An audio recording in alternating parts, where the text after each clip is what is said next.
उत्तर प्रदेश के जिला बरेली में मौलाना तौकीर रजा ने शुक्रवार दोपहर को अपने निवास पर एक प्रेस वार्ता का आयोजन किया। अब आपकी बताए रास्ते पे नहीं आती है जो हमारे तो क्या अगला कदम होगा? हमारे आंदोलन को झेलना पड़ेगा। हम उत्तराखंड जाएंगे, हमारे आंदोलन को झेलना पड़ेगा, हमारे गुस्से को झेलना पड़ेगा, क्योंकि हम अपने मज़ारात और अपनी मसाजिद की हिफाजत अगर तुम नहीं कर सकते तो हम अपनी मस्जिद और अपने मज़ार की हिफाजत खुद करेंगे और इसके लिए हम किसी भी हद तक जा सकते हैं। 18 को जाएंगे यानी कि अब नहीं, 18 को महापंचायत। देखिए 15 का जब उनका स्थगित हो गया तो 18 का वो भी स्थगित हो गया जो वहाँ के मुसलमानों ने ऐलान किया था। हो जाना चाहिए, अगर नहीं हुआ है तो उन्हें कर देना चाहिए। लेकिन हुकूमत जो बेईमानी कर रही है, लॉ एंड ऑर्डर का जो मसला बना हुआ है उसको ठीक करना, और हुकूमत असल में धामी की नासमझी की वजह से माहौल बिगड़ा है उत्तराखंड का। वहाँ एक हिंदू लड़का एक हिंदू लड़की, गैर मुस्लिम लड़का गैर मुस्लिम लड़की को लेकर चला गया। उस गैर मुस्लिम लड़के का एक दोस्त मुसलमान था। लव जिहाद का मामला नहीं था, लेकिन धामी ने कहा कि लव जिहाद है, इस वजह से वहां माहौल खराब हुआ। अब हिंदू लड़का और हिंदू लड़की अगर जा रहे हैं तो ये लव जिहाद कैसे हो गया? सिर्फ इसलिए कि उसका एक दोस्त मुसलमान है। तो मुसलमानों से अगर इतनी ही नफरत है तो फिर बताओ कि फिर करना क्या है? हमारे साथ रहना है, हमारे साथ दोस्ती रखनी है, हमारे साथ कारोबार करना है। हम तो तुम्हारे साथ रहना चाहते हैं, तुम्हारे साथ दोस्ती रखना चाहते हैं, तुम्हारे साथ कारोबार करना चाहते हैं, शीरो शकर बन के रहना चाहते हैं। अगर हमसे नफरत है तो बताइए, फिर उस तरह से हुकूमत से बात की जाए। मैं कहता हूं कि वो तमाम संगठन जो हिंदू राष्ट्र की बात करते हैं, मुसलमानों से नफरत की बात करते, मुसलमान से नफरत का मतलब यह है कि आप हिंदुस्तानी से नफरत कर रहे हैं। हम हिंदुस्तानी हैं, हमसे नफरत का मतलब आप हिंदुस्तानी से नफरत कर रहे हैं, और हिंदुस्तानी से नफरत करने वाला देश प्रेमी किसी कीमत पर नहीं हो सकता। इन देशद्रोहियों का इलाज हुकूमत को करना चाहिए, और अगर हुकूमत इलाज नहीं करती है तो फिर हम अपनी मस्जिदों अपनी दरगाहों की हिफाजत के लिए खुद बाध्य होंगे। लेकिन गवर्नमेंट और इसकी जिम्मेदारी, इसकी सारी जिम्मेदारी हुकूमत हिंद की और हुकूमत उत्तराखंड की होगी। हम कोई जिम्मेदार नहीं है। कह रही है कि हम अवैध मज़ारों को हटा रहे हैं जो सरकारी जमीन पर बनी हुई है। मैंने कहा ना, अवैध और वैध, इसका फैसला कौन करेगा? आप कैसे कह सकते हैं? मेरी 200 साल पुरानी मज़ार है, आप कहते हो अवैध है? सरकारी जमीन पर बनी हुई सरकारी जमीन बाद में हुई है, मज़ार पहले से था। मज़ार पर सरकार ने अतिक्रमण किया है। मज़ार वैध है, वो सरकार की, सरकार अवैध है। वहां पे मेरा 200 साल पहले मज़ार था, वहां पे सरकार ने अपना रास्ता बना लिया, सरकार ने अधिग्रहण कर लिया। तो सरकार ने हमारी जगह पर कब्जा किया या हमने सरकार की जगह पर कब्जा किया? और अगर वैध और अवैध की बात है तो मैंने अभी कहा कि मैं ऐसी तमाम दरगाहें तोड़वाने में आपके साथ चलने के लिए तैयार हूं। 1921 के मुताबिक जो जो मंदिर, मस्जिद, गुरुद्वारे और धार्मिक स्थल हैं, मस्जिदें हैं, मज़ारात हैं, 1921 तक जो है वो वैध हैं। 1921 के बाद जितने भी हैं वो अवैध है। आप भी तोड़िए, हम भी तोड़ते हैं, हम इसके लिए तैयार हैं। लेकिन बेईमानी किसी किस्म की बर्दाश्त नहीं की जाएगी कि मज़ार है तो इसको तोड़ा जाएगा, इस पर बुलडोजर चलाया जाएगा। अब बुलडोजर हमारे सीनों पर चलेगा, हमारे मज़ारों पर और हमारे बिल्डिंगों पर बुलडोजर नहीं चलेगा। प्रयागराज में भी जो बीजेपी के नेता हैं उन्होंने मज़ार को हटाने के लिए कहा है। किसने? हम खुद तोड़ देंगे। किसने कहा? प्रयागराज में बीजेपी नेता ने। बीजेपी नेता के बाप का देश है, उस बीजेपी नेता का क्या हक है? उसको गिरफ्तार क्यों नहीं किया गया? मैं अगर किसी मंदिर के लिए कहूं कि मैं जाके तोड़ दूंगा, मुझ पर केस बनता है कि नहीं बनता है? गिरफ्तार मुझे किया जाना चाहिए कि नहीं किया जाना चाहिए? कौन सा ऐसा भारतीय जनता पार्टी का नेता है जिसने ये बयान दिया, और कौन सी वो पुलिस है जिसने उसके खिलाफ एक्शन नहीं लिया? दोनों अपराधी हैं। पुलिस पर भी एक्शन होना चाहिए कि उन्होंने उसके खिलाफ एक्शन क्यों नहीं लिया, जबकि सुप्रीम कोर्ट ने कहा है कि इंतजार मत करो, पहले गिरफ्तार करो। जब ना गिरफ्तारी हुई है, वो जो तोड़ने आएगा उसको फिर हम देखेंगे, पुलिस नहीं देखेगी। तोड़ने आओ, हम तैयार बैठे तुम्हारे लिए। हाथों में चूड़ियां नहीं पहनी है, लेकिन हम दंगा फसाद चाहते नहीं हैं, हम अमन चाहते हैं, भाईचारा चाहते हैं। इसलिए हम जान देने वाले लोग हैं, देश के लिए जान देना पड़े हम दे देंगे, लेकिन हम किससे लड़ें? अपने देशवासियों से हम नहीं लड़ना चाहते। हमें मजबूर मत करो। हुकूमत जो बेईमानी कर रही है, हुकूमत को इस बेईमानी से परहेज करना चाहिए और सबको साथ लेकर चलना चाहिए।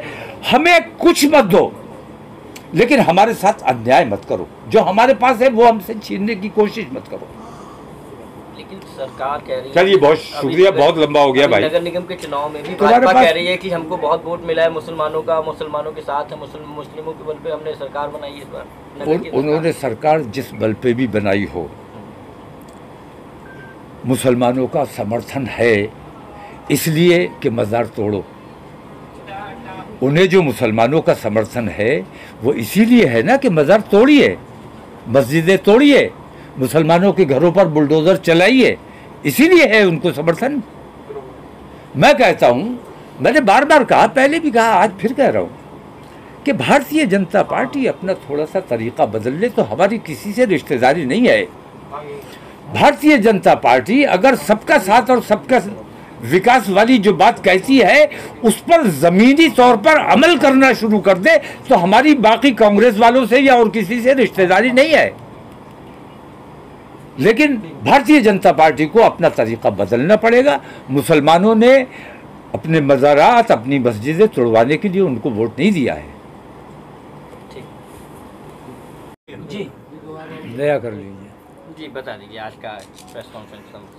आज ख़ास तौर से आप लोगों को इसलिए बुलाया गया है कि उत्तरांचल में जो हिंदू महापंचायत बुलाई गई थी उसको स्थगित कर दिया गया।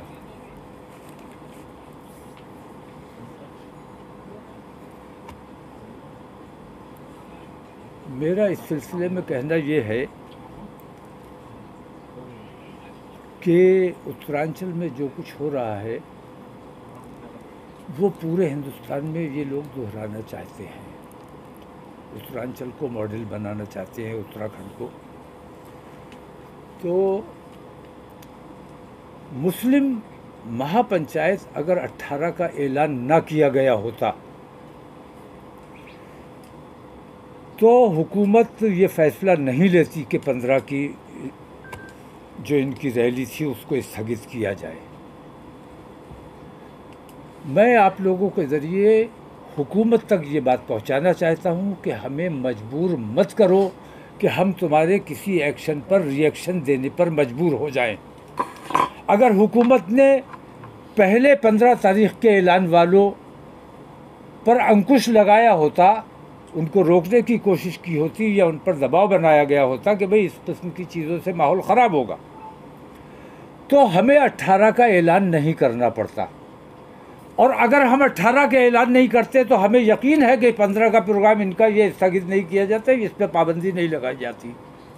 जिस तरह आपको याद होगा कि धर्म संसद हो रहा था जगह जगह और 20 लाख मुसलमानों को कत्ल करने की बात की गई थी और हमने अपने 20,000 लोगों को जमा किया था और कफन बांध के लोग आए थे। उसके बाद इन लोगों पर एक्शन लिया गया। अगर वो एक्शन पहले ले लिया गया होता तो हमें कफन बांध के सड़कों पर नहीं आना पड़ता। तो मैं कहना ये चाहता हूँ कि हुकूमत को सही वक्त पर फैसला लेना चाहिए। इंतज़ार अगर करते हो कि दूसरा पक्ष फैसला ले, इससे किसी भी दिन माहौल देश का ख़राब हो सकता है। हम अपने देश में अफरा तफरी का माहौल नहीं चाहते, हम किसी भी बात का जवाब नहीं देना चाहते, हम अमन और भाईचारा बना के रखना चाहते हैं। उत्तराखंड में जो कुछ हो रहा है, कितने मज़ारात शहीद कर दिए गए, कितनों को चिन्हित कर दिया गया और अभी कलियर शरीफ के एक मज़ार को भी नोटिस दिया गया है, उसकी भी आज तारीख 15 कल गुजर गई। तो अगर वैध और अवैध की बात है तो हमारा कहना ये है कि आपके हाथ में हुकूमत है, आपके हाथ में ताकत है, आपके हाथ में इंसाफ है, बेईमानी मत करो। 1921 के नगर पालिकाओं के हर ज़िले की नगर पालिका में वो रिकॉर्ड मौजूद होगा। 1921 तक जो मंदिर, जो मस्जिद, जो दरगाह थी, नक्शे के मुताबिक, नगर पालिका के नक्शे के मुताबिक, वो वैध मान लो। बाकी जितनी मस्जिदें हैं मैं तुड़वाने के लिए आपके साथ चलूँगा, जितनी दरगाहें हैं मैं तुड़वाने आपके साथ चलूँगा। लेकिन आपको, हुकूमत की ये जिम्मेदारी है कि ऐसे तमाम अवैध मंदिरों को भारतीय जनता पार्टी के लोग तोड़ें। अगर वैध और अवैध की बात है तो इंसाफ सबके लिए बराबर है। तो सिर्फ हमारी चीज़ों को अवैध करार दे देना और उन पर निशान लगा देना या उन्हें नोटिस दे देना या बुलडोज़र चला देना, ये अब किसी कीमत पर बर्दाश्त नहीं किया जाएगा। इसके हम नहीं चाहते थे कि हमें मज़ाहमत करना पड़े, लेकिन मैं ये समझता हूँ कि इनका ये जो अमल हमारे सामने आया, मैंने अपने धर्म संसद पर मैंने वो गौर नहीं किया था, लेकिन मैंने जो उत्तराखंड में जो कुछ हुआ है, 15 का प्रोग्राम अगर हुकूमत पहले स्थगित कर देती, 18 का ऐलान मुसलमानों को नहीं करना पड़ता। इसका मतलब यह है कि आप हमारे सब्र का इम्तिहान ले रहे हो, तो हमें जवाब देने पर मजबूर ना किया जाए। हम अपने देश में अमन और शांति और भाईचारा बनाए रखना चाहते। वो हिंदूवादी संगठन, उन पर आम हिंदू को गौर करना चाहिए कि वो हिंदुओं के हितैषी है या हिंदुओं का नुकसान करने का काम कर रहे। अगर हिंदू ईमानदारी के साथ बिल्कुल धार्मिक तासुब को हटाकर अगर एक बार गौर से सोचेगा, गौर करेगा, तो वो इस नतीजे पर यकीनन पहुंचेगा कि जितने हिंदूवादी संगठन हैं, वो विश्व हिंदू परिषद हो या बजरंग दल हो या इस जैसी तंजीमें हो, वो तमाम की तमाम मुसलमानों का नुकसान कम कर रही हैं, हिंदू समाज का ज़्यादा कर रही हैं। तो हमने ये तय किया है कि उत्तराखंड में जो कुछ भी चल रहा है, मज़ारात पे बुलडोज़र चलाने की बात की जा रही है, अगर ये सिलसिला बंद नहीं हुआ तो फिर हम मजबूर होंगे कि उत्तराखंड हम भी जाएंगे और अपने तमाम लोग ऐलान करके और तमाम मुसलमानों को वहाँ जमा किया जाएगा और बड़ा प्रोग्राम किया जाएगा और इंशाल्लाह हम हुकूमत का घेराव करेंगे और जो बेईमानियाँ हो रही हैं वो हम मुसलमानों से ज़्यादा आम हिंदू तक वो बातें पहुंचाना चाहते हैं कि ये हिंदूवादी संगठन देशद्रोही हैं और हिंदुओं को नुकसान पहुंचाने का काम कर रहे हैं। जी, किस प्रकार का नुकसान पहुंचाने की कोशिश कर रहे हैं, पूरी बात जानना चाहिए। एक तो देश का नुकसान हो रहा है, सबसे बड़ा देश में अफरा तफरी का माहौल है।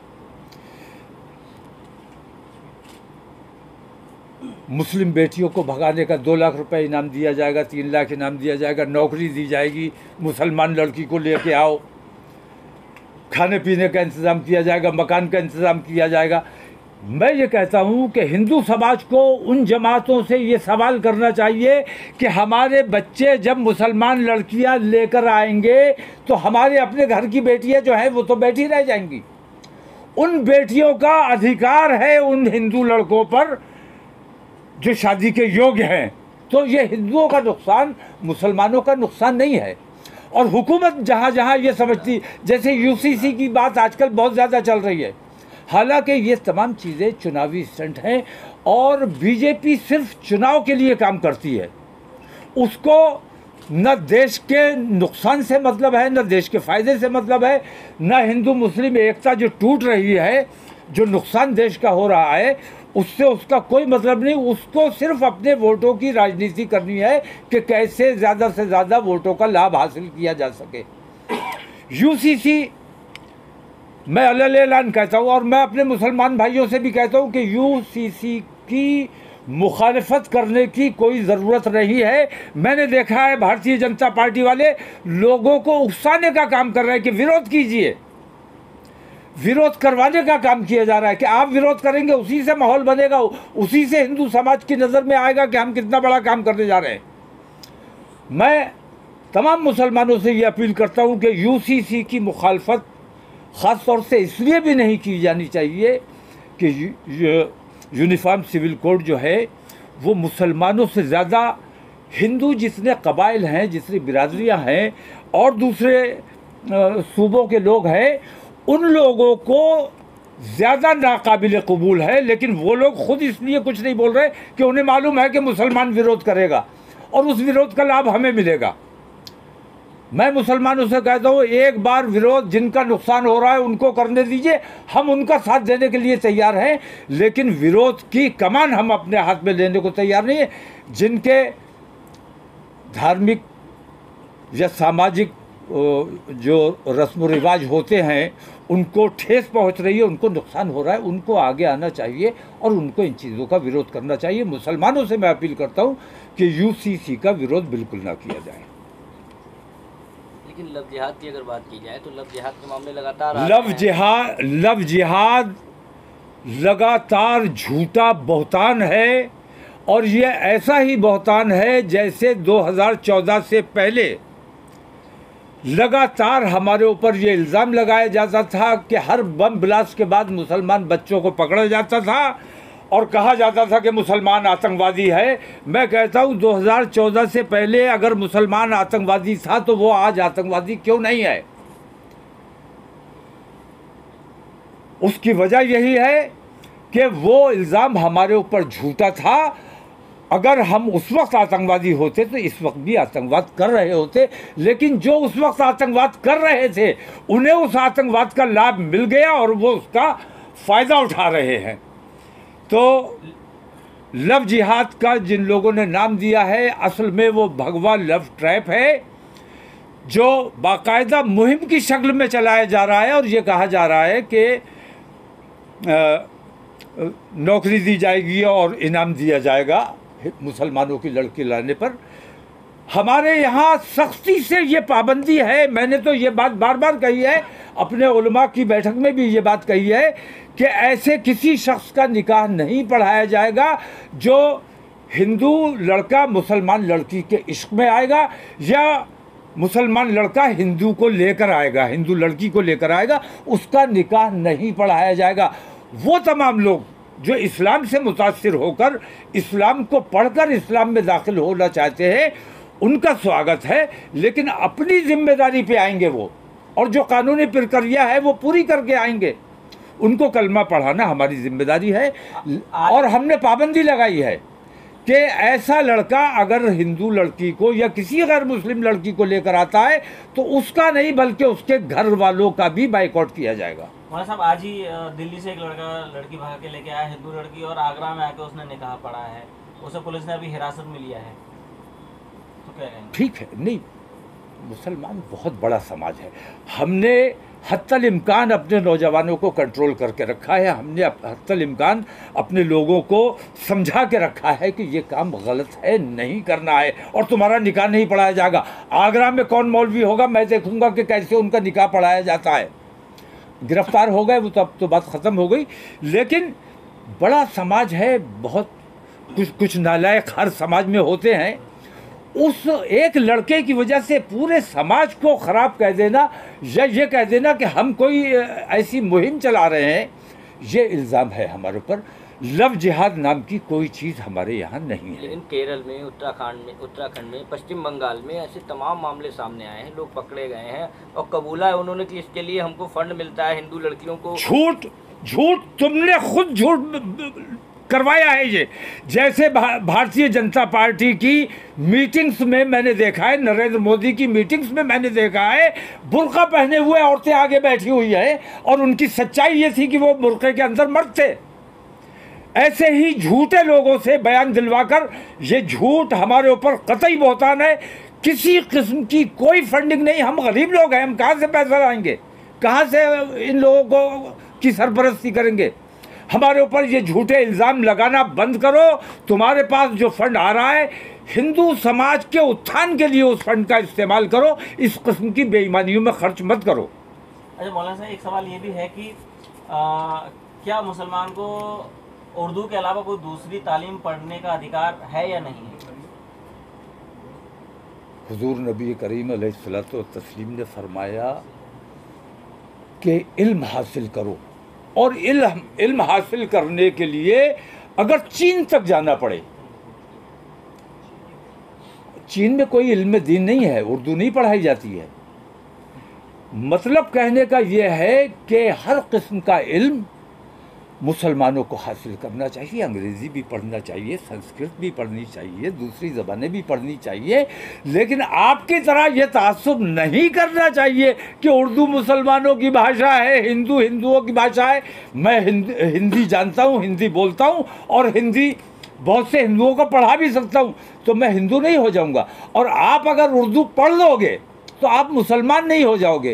तो उर्दू से नफ़रत, मुसलमानों से नफरत, ये बेहद घातक है। दारुल उलूम से दिया गया है देवबंद से कि मदरसों में सिर्फ उर्दू और फारसी पढ़ी जाए, इसके अलावा कोई भी भाषा ना पढ़ी जाए। नहीं, वो मदारिस जो दीन की तालीम देने के लिए मखसूस हैं, मैं उनका प्रवक्ता नहीं हूँ, ना उनकी सफाई देना मेरा मकसद है, लेकिन मैं ये कहता हूँ वो मदारिस जो सिर्फ दीनी तालीम के लिए हैं, दीनी तालीम के मराकिज़ हैं, वहाँ दीनी तालीम ही होगी। बाकी मुसलमान जानता है कि उसे क्या क्या इल्म हासिल करना है, कैसे इल्म हासिल करना है। और उर्दू मैं समझता हूँ कि आज मुसलमानों में तो उर्दू का रिवाज ही ख़त्म हो गया है, तकरीबन ख़त्म हो गया है। अपनी ज़बान को, अपने कल्चर को, मैंने सिख समाज को देखा है, दुनिया में कहीं रहे वो वहाँ के रस्म व रिवाज भी अपनाते हैं, वहाँ के तौर तरीक़े भी अपनाते हैं, लेकिन आपस में जब मिलते हैं और अपने घर में जब बातचीत करते हैं तो अपनी भाषा में बात करते हैं। तो अपनी ज़बान, अपने कल्चर को बचाए रखना ये हर आदमी की जिम्मेदारी है। तो क्या मदरसों में सिर्फ उर्दू और ये अरबी भाषा का ही मैंने बताया, जहाँ दीनी तालीम के मराकिज़ हैं वहाँ दीनी तालीम ही पर जोर दिया जाएगा। बाकी दूसरे मराकिज़ हैं जहाँ बाकी तालीम दी जाती है, और बहुत से ऐसे स्कूल हैं, बहुत से ऐसे मदरसे हैं जहाँ कंप्यूटर की तालीम दी जाती है, जहाँ संस्कृत की तालीम दी जाती है।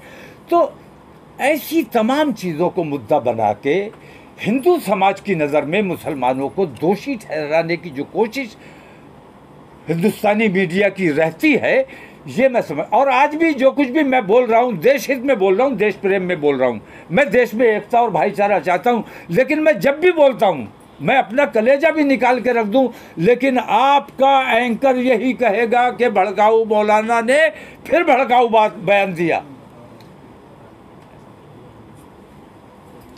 अच्छा।